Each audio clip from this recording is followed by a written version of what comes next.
अस्सलामुअलैकुम my dear friends. तो आज आपके लिए चिकन ब्राउनीज़ रेसिपी लेकर हाज़िर हो गई हूँ। क्या आप यकीन करेंगे ये मज़ेदार सी चॉकलेट ब्राउनीज़ बगैर ओवन, बगैर हीटर बाज़ार वाले टेस्ट में घर में तैयार कर सकते हैं? रेसिपी को स्टार्ट करते हैं। बिस्मिल्लाहिर्रहमानिर्रहीम। तो सबसे पहले देखिए हम बेकिंग मोल्ड को ग्रीस कर लेंगे ऑयल से।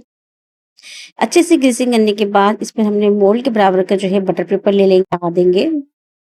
अब एक बाउल में हम 1 कप मैदा छानकर ऐड कर देंगे। इसको छानना बहुत ज़रूरी है, इससे हमारा जो बैटर है बहुत स्मूथ बनेगा।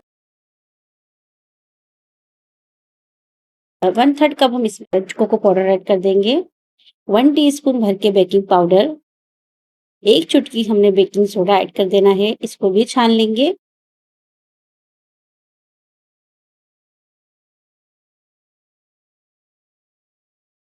एक कप से थोड़ी कम पिसी हुई चीनी ऐड कर देंगे। याद रखिएगा पिसी हुई चीनी ही ऐड करनी है। अगर आपके पास चीनी पिसी हुई ना हो, फिर आपने 1 अंडा लेकर उसमें चीनी बीट कर लेनी है ताकि चीनी आपकी डिज़ोल्व हो जाए। अब इसको अच्छे से मिक्स कर लेंगे, कोई गुठली बाकी नहीं रहनी चाहिए। इसके बाद इसमें 1 अंडा ऐड कर देंगे, 1/3 कप इसमें ऑयल ऐड करेंगे। अब इसमें 1/3 कप हम इसमें ऑयल ऐड करेंगे और 1/3 कप ही इसमें दूध ऐड कर देंगे। वनीला एसेंस ऐड कर देंगे 1 टीस्पून। जितना आपको फ्लेवर पसंद है, आप उस हिसाब से भी ऐड कर सकते हैं। अब सारे मिक्सचर को अच्छे से मिक्स कर लेंगे, बहुत हल्के हाथों से मिक्स कीजिएगा। आप देख सकते हैं वीडियो थोड़ी तेज चल रही है, लेकिन मैं इसको बहुत स्लो मिक्स कर रही हूँ। इससे हमारा बैटर जो है बैठेगा नहीं।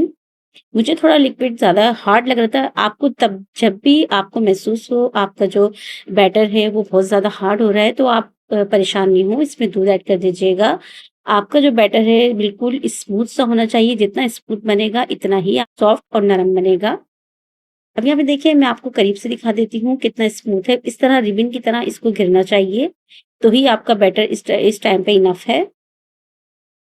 बस इस तरीके से हमने अपना बैटर जो है तैयार कर लिया है। अब इसमें फाइनल में हम इसमें चॉप की हुई चॉकलेट ऐड कर देंगे।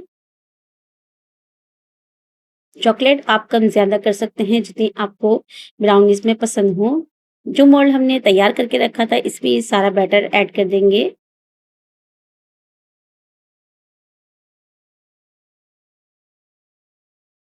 पूरे बोल में से अच्छे से बैटर निकाल लेंगे। यहाँ पर देसी तरीके से इसको बेक कर लेंगे। बेक करने का तरीका ये, हीट अच्छी खासी होनी चाहिए पतीली में, तो आप इसको बेक करेंगे तो आधे घंटे में बहुत अच्छे से बेक हो जाएगा। फ्लेम आपका बहुत हल्का नहीं होना चाहिए, जबकि आपका जो केक है वो खराब हो जाता है। अब जब तक हमारी ब्राउनीज बेक हो रही है, जब तक हम टॉप पर लगाने के लिए चॉकलेट तैयार कर लेते हैं। चॉकलेट के छोटे छोटे से क्यूब्स कट कर लेंगे और एक पैन में ऐड कर देंगे। साथ में हाफ कप के करीब हमने दूध ऐड कर देना है ताकि ये अच्छे से जो है लिक्विड फॉर्म में आ जाए। अब इसको पका लेंगे। इसको पका लिया है, पकाने के बाद ये अच्छे से मेल्ट हो चुकी है। अब यहाँ पे देखिए, यहाँ पे हमारा केक भी आधा घंटा हो गया है, बेक हो चुका है। आपको चेक करा देती हूँ। स्पून की मदद से या किसी स्टिक्स की मदद से आप चेक कर लीजिएगा कि ये अंदर से किस तरीके का है। अगर स्पून देखें मैं अंदर डाल रही हूँ और जब बाहर निकाला तो बिल्कुल साफ है, इसका मतलब ये अंदर तक पक चुका है। केक को एक सीक्वेंस में करके रख लेंगे। आप इस केक को देख सकते हैं कितना नरम और मुलायम है, इतना ही सॉफ्ट होना चाहिए।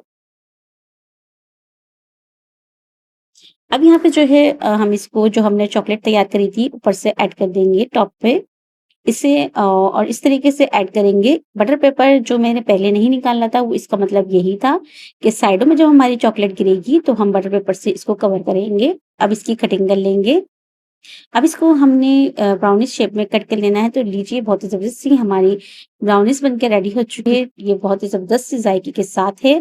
आप इसको तैयार करें, बच्चों के लंच बॉक्स में आप इसको दे सकते हैं। रेसिपी को प्लीज़ लाइक और चैनल को सब्सक्राइब करना नहीं भूलिएगा कि मज़े-मज़े की चीज़ें मैं आपके लिए लेकर आती रहती हूँ ताकि आपकी नॉलेज में इज़ाफ़ा हो और मज़े-मज़े की चीज़ें बन के तैयार हो। यकीन जानिए आप एक दफ़ा बनाएँगी, बार-बार लोग आपसे फ़रमाइश करेंगे। खुश आबाद रहें। अल्लाह हाफ़िज़।